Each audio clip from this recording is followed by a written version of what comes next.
Now for Kevin Chit. Hey, give it up for all the comedians you've seen so far tonight, y'all. Give it up for them. Hell yeah.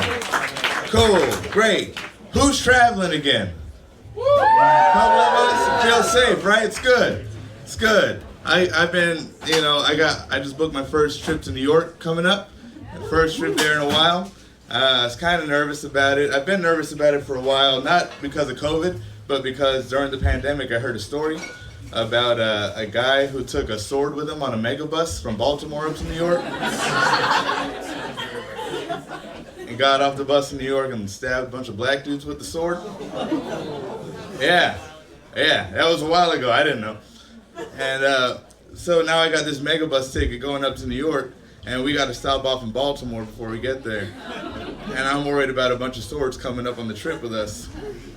Because I don't want to get off the bus in New York and get stabbed by this guy on the count of they think, I don't know, I'm a New York black or something. And I'm just a vacation black looking for a good deal. Ready to spread my wings. But the part that bothered me the most about the whole thing is I don't understand why anyone would leave Baltimore to stab a black dude. That's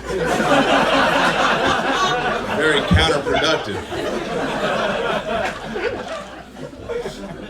I really don't understand. This guy was a Nazi, by the way. I don't know if that was obvious, but I actually watched a documentary about Nazis on HBO the other week, just because I'm trying to learn.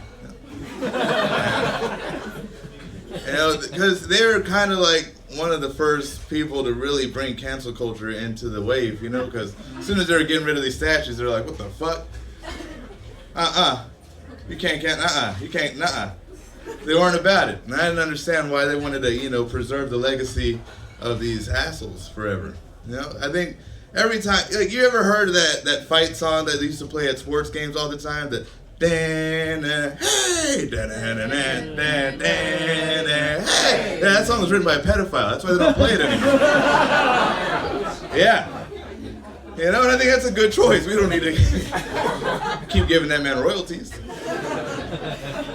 Sometimes it's just good to erase it. I mean, people are really up in arms about those statues. And I'm like, is that happening in other places? Are there people going to Subway protesting to Jared being removed?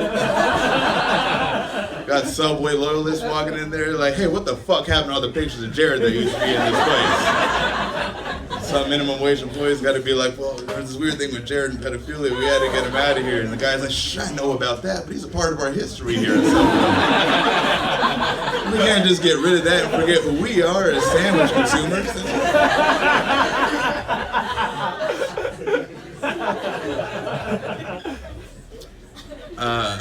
I went to a planetarium when I was 8 years old, and it kind of fucked me up mentally. And that's kind of why I'm this way now. Let me tell you a story. I was there, right? 8 years old, never been to a planetarium. I was on a field trip in San Angelo, Texas, middle of nowhere, Texas. And we were going out, and I got there, and it looked like a huge movie theater. And I was like, oh shit, I love movies. This looks cool.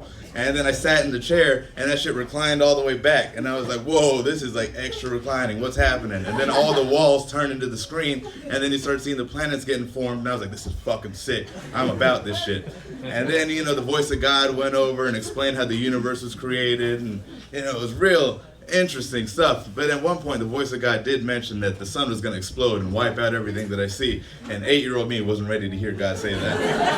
And I panicked, and I ran out of the planetarium screaming my head off. And I got chased down by some adult. He was not a teacher. This was just some guy who saw me crying, running out of the building. He stopped me and consoled me by assuring me that I would be dead long before the sun ever blew up. And I've carried that energy with me for the last 20-something years. I got out of here on this. I have a lot of anxiety, and I don't have health care, not good ones. So I don't have a prescription for, anxiety meds. So my plug of the last 3 years has been my mom. I've been going to her for all the Xanax, but it's weird because she also doesn't have a prescription for Xanax. However, her 6-pound dog Caesar does have a prescription for Xanax. I just feel bad, taking it from him because every time I go over, the dog's like shaking on the ground. But it's a dog-eat-dog world, and Papa needs a shit. Thank you for your time.